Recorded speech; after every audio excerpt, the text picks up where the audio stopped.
আসসালামু আলাইকুম ওয়া ওয়ালাইকুম রাহমাতুল্লাহি। আসসালাম। হুজুর ভালো আছেন? এই তো আছি ভাই। ভাই আমার না মিলাদ করে দেওয়া লাগবে ভাই। মিলাদ কবে করবেন ভাই? ভাই সামনে শুক্রবারে। বসেন, দেখুন বসেন, বসা কথা বলি। আচ্ছা ভাই বসেছিলেন। ভাই আপনার মিলাদ আপনি সামনে শুক্রবারে করবেন, তো আমি আবার লিস্ট করে রাখি। আমি ডায়েরি না দেখে বলতে পারবো না আচ্ছা কবে। ভাই দেখেন দেখেন। হ্যাঁ, সামনে শুক্রবার না ভাই, সামনে শুক্রবারে তো হচ্ছে না ভাই, কারণ আমার 15 তারিখের আগে কোনো ফাঁকা নেই। 15 তারিখ পর্যন্ত বুক আছে। 15 তারিখের পরে যদি করে নেন তাহলে করতে পারবো। 15 তারিখে তো না মেলা দিন হচ্ছে। যাক যেহেতু ডেট নেই।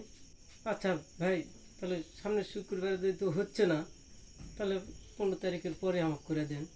15 তারিখের পরে মিলাদ করবেন, কার মিলাদ করবেন ভাই? তার কারণ আপনার মিলাদের আবার আমার রেট আছে। মনে করেন যে বাপ মায়ের এক রেট, দাদা দাদির এক রেট, এরকম রেট আছে। রেট আবার কি জিনিস ভাই? আচ্ছা, রেট কেমন জিনিস বলতে কি, যে আপনার দাদা দাদির যদি মিলাদ করান তাহলে 3000 টাকা, আর যদি বাবার করান তাহলে 1000 টাকা, মায়ের করালে 500 টাকা। আরে ভাই মায়ের আবার 500 টাকা হলো কেন? মায়ের 500 টাকা হলো কারণ মা আপনার 10 মাস 10 দিন পেটে ধরেছে, আপনার কোলে পিঠে করে মানুষ করেছে, অনেক কষ্ট করেছে, এই কারণে মায়ের রেটটা কম।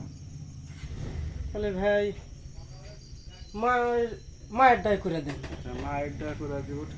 ঠিক আছে, করে দিব। মায়েরটা করে দিব, ঠিক আছে, সমস্যা নেই। তো ভাই কথা শেষ হয়নি কেন, চলে যাচ্ছেন যে?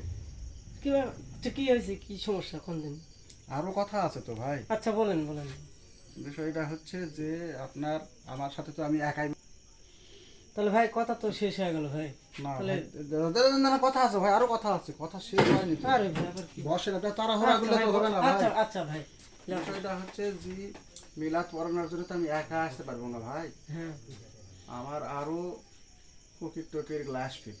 হুম, আরো 10 15 20 জনের মতন লোক আসবে, তাদের কিন্তু ভালোভাবে সম্মান করতে হবে। হ্যাঁ, হ্যাঁ, তাছাড়া তাদের যদি সম্মান না করেন তারা কিন্তু মনক্ষুণ্ণ হলে আবার সমস্যা।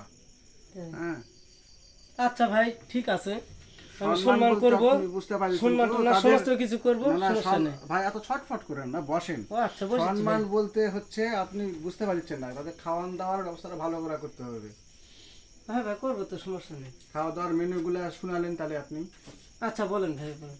ভাই অধিক আপনি একটু মনে করেন যে গরুর মাংস টাংস না, মাংস, গরুর মাংস, খাসির মাংস, হ্যাঁ, মুরগির রোস্ট, পোলাও, দই মিষ্টি এগুলোর ব্যবস্থা করতে হবে ভাই, জোরে একটু। কারণ ওদের খাওয়া না ভালো হলে দোয়া কিন্তু আবার ভালো হবে না। হ্যাঁ, হ্যাঁ আর দোয়া ভালো করে নিলে খাওয়াতেও ভালো হবে। হ্যাঁ, হ্যাঁ আর আপনি যদি খাওয়াটা অবশ্যই কিন্তু দোয়ার আগে দিবেন। হ্যাঁ, দোয়ার আগে যদি খাবার না দেন, খাবারের মানের উপরে কিন্তু আপনার দোয়া নির্ভর করবে। কথা বুঝতে পারছেন? আচ্ছা ভাই ঠিক আছে, আমি খিলাবো, ভালো করেই খিলাবো আপনাকে। হুম। যেভাবে ভালো হয় সেভাবে খিলাবো ভাই। আরো তাহলে ভাই কথা আছে ভাই, আরো কথা আছে। আরো কথা আছে। আর একটা কথা বলি আচ্ছা ভাই এটা বলেন। শেষ কথা আপনার আচ্ছা ভাই জন্য। বলেন না। সেটা হচ্ছে একটা স্পেশাল দোয়ার ব্যবস্থা আছে।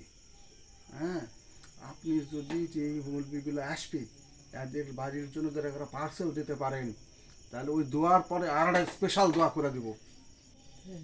হুম, আরে ভাই স্পেশালটা পার্সেলটা বাদ দেওয়া যায় না ভাই? সেটা আপনার ব্যাপার ভাই, যদি আপনি যদি ওটা করে আনেন তাহলে আপনার জন্য ভালো হবে, দোয়াও ভালো হবে, দোয়া বেশি হবে। আচ্ছা ভাই ঠিক আছে, আমি পার্সেলও দিয়ে দেবো ভাই। আচ্ছা আচ্ছা ভাই তাহলে কথা ঠিক থাকলো। হ্যাঁ, আচ্ছা ঠিক আছে, আচ্ছা, তাহলে আচ্ছা। বেশ করে করেন ভাই। আচ্ছা, ঠিক দোয়াটা আছে। আমাকে হ্যাঁ, অরিজিনাল হ্যাঁ, ভাবে করে সুন্দর দিন। করে দেবো, আচ্ছা আর ভাই, বলা লাগবে না। তাহলে ভাই থাকুন। আচ্ছা ভাই। আচ্ছা। তুমি কি